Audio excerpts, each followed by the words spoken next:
when I do classes or workshops, I often get asked from people that are coming either new into the industry or they're new to drinking tea, is I talk about, buy a quality tea, it's great, you can get multiple infusions. And they say, how do we know what's quality tea, and how do they start to begin to explore that specialty tea, the world of tea? Like, what are 3 teas, some hints, and what are 3 teas that you would suggest that people have a go at trying that, step away from that traditional black tea? Gosh, that's a tough question. If I were to recommend a type of tea that is easy to approach and can be had at a decent price, I would say exploring red oolongs would be the next step. Because, one, it's easy to brew. You can't overbrew it. And you could do it Gong Fu or Western style, and it'll have relatively the same effect. And there isn't that much of a variation between the different infusions with a red oolong. And for those that don't understand what I'm talking about, a red oolong is basically an oolong that was subjected to about 70 to 80% oxidation prior to rolling and processing and fixing. I personally think that's a really good suggestion, because I sell Taiwan teas. I'm just going to put it out there. I had no idea Geoffrey was going to say that, but I'm going to put a link below to a really good range of red oolongs for everybody. Yeah, if I ran out, if Darjeeling stopped producing teas tomorrow, if Small Garden Assams didn't exist, I think red oolongs would be my choice. If I was stuck on a desert island and I had to have a daily drinker, it would be a red oolong. I agree with you there completely. It is a really easy step for people to make. I found that when I was serving people, when they wanted to try something a little bit different from their English breakfast tea with milk, and to try something different was to go down a red oolong, because it was a big brave step for them to give up milk. And segueing back to the restaurant suggestion, you want a tea that's easy to prepare, that you could put in a crock and just let it go.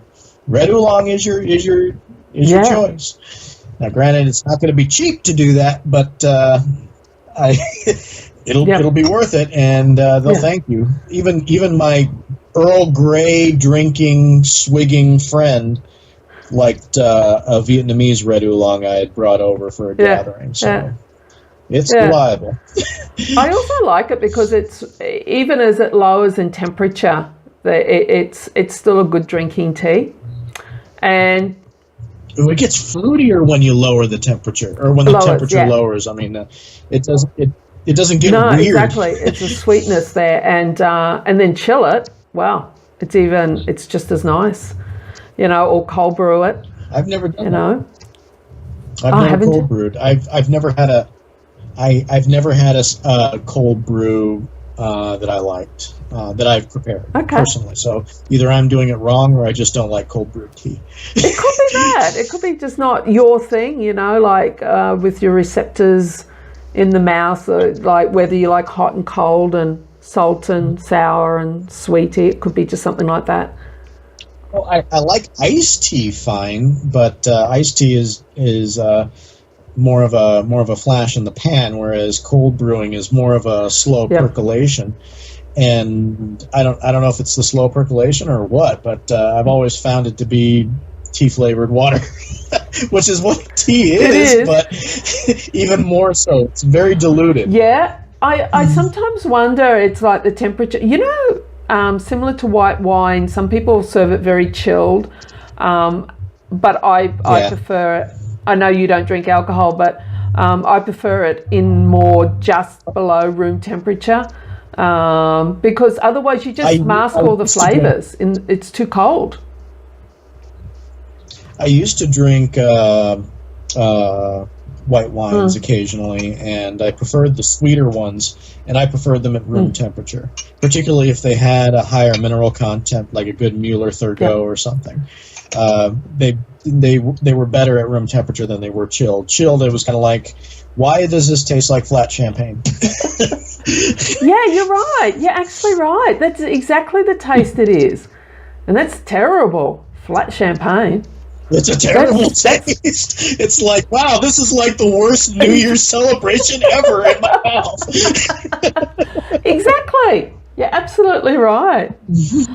Okay, then. So, thanks for joining me today. Thanks for having me. I really enjoyed having this conversation, and I'm hoping you're going to turn up at World Tea Expo. That'd be kind of cool. But on the other flip side, I hear Portland, and we're like around where you live, is pretty cool. Is Portland very far from you? I should say. Ask first. I'm in Portland, or I should say I'm in Southeast Portland. Okay. So the downtown area is not that far. So I hear it's a pretty cool area. It is, particularly if you like to drink. I don't like to drink, so I don't deal with most of that. Believe it or not, it was a tea friend of mine when he first moved to Portland who said because of all the bars in town, he was like, it's 1986 here all the time.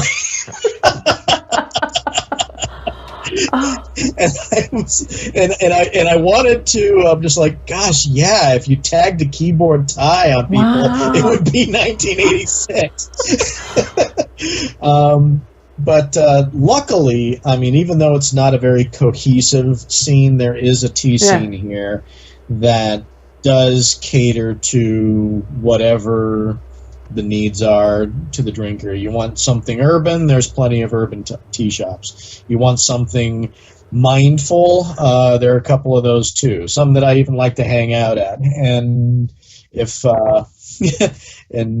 you want something that want someplace that will serve Chinese food along with your gong fu prep, there's that too.